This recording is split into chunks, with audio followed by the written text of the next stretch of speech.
UK holds off joining Trump's Board of Peace over Putin concerns. Foreign Secretary Yvette Cooper has said the UK will not yet be signing up to U.S. President Donald Trump's Board of Peace over concerns about Russian leader Vladimir Putin's possible participation. Cooper told the BBC the UK had been invited to join the board but won't be one of the signatories today at a ceremony at the World Economic Forum in Davos.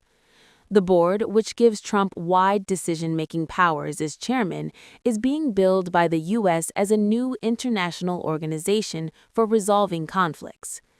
Cooper described the board as a legal treaty that raises much broader issues than the initiative's initial focus on ending the Israel-Hamas war in Gaza. The charter proposed by the White House does not mention the Palestinian territory, and critics say the board appears to be designed to replace some functions of the United Nations. Some of the U.S.'s traditional allies have not agreed to join the board, and notably, none of the other permanent members of the UN Security Council, China, France, Russia, and the UK, have committed to participation so far. The UN Security Council has been the main international platform for global diplomacy and conflict resolution since the end of World War II. But launching the board at a signing ceremony alongside world leaders in Davos, Trump said he did not intend it as a replacement for the UN and expressed his belief that it would help forge an everlasting peace in the Middle East. Trump said the board had the chance to be one of the most consequential bodies ever created. "We're committed to ensuring Gaza is demilitarized, properly governed, and beautifully rebuilt," Trump said. "It's going to be a great plan, and this is where the Board of Peace started."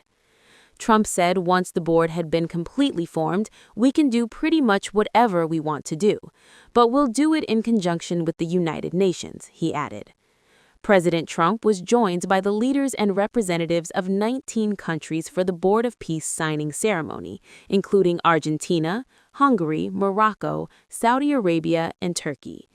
President Trump also said Putin had accepted an invitation to join the initiative, but the Russian president has not confirmed this, and earlier he said his country was still studying the invitation. Putin said the idea of using Russian assets frozen in the U.S. as a contribution to the board would be discussed at a meeting with representatives of the Trump administration later on Thursday, according to Russian state news agency TASS. Speaking to the BBC's breakfast program from Davos, Cooper said the UK had received an invitation to join the board and strongly supported Trump's 20-point plan to end the war in Gaza. "That's why we are also clear we want to play our part in Phase 2 of the Gaza peace process," Cooper said. But she added, "We won't be one of the signatories today because this is a legal treaty that raises much broader issues, and we do also have concerns about President Putin being part of something that's talking about peace when we've still not seen any signs from Putin that there will be commitment to peace in Ukraine." She said Putin had shown no willingness to come and make that agreement, and that's where the pressure needs to be now. "But we will have continuing international discussions, including with our allies," the Foreign Secretary said.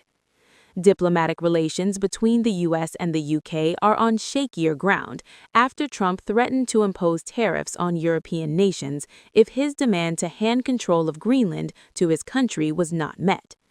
But Trump appears to have backed down, saying the U.S. was exploring a potential deal on Greenland after talks with the NATO Security Alliance, as he dropped planned tariffs on 8 European countries and ruled out using force to take the island. Cooper welcomed the apparent climb down on Greenland and said the UK and its European allies had put forward positive, constructive proposals on security in the Arctic. But when asked about the Board of Peace, Cooper echoed other UK cabinet ministers who in recent days have been expressing concerns over Putin's potential role in the scheme, given Russia's ongoing invasion of Ukraine.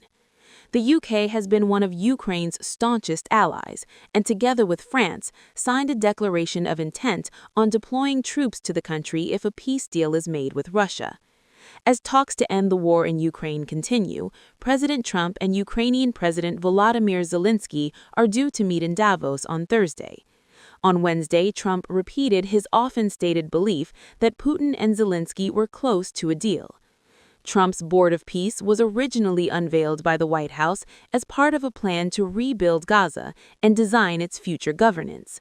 But the leaked text of the board's founding charter goes far beyond that purpose.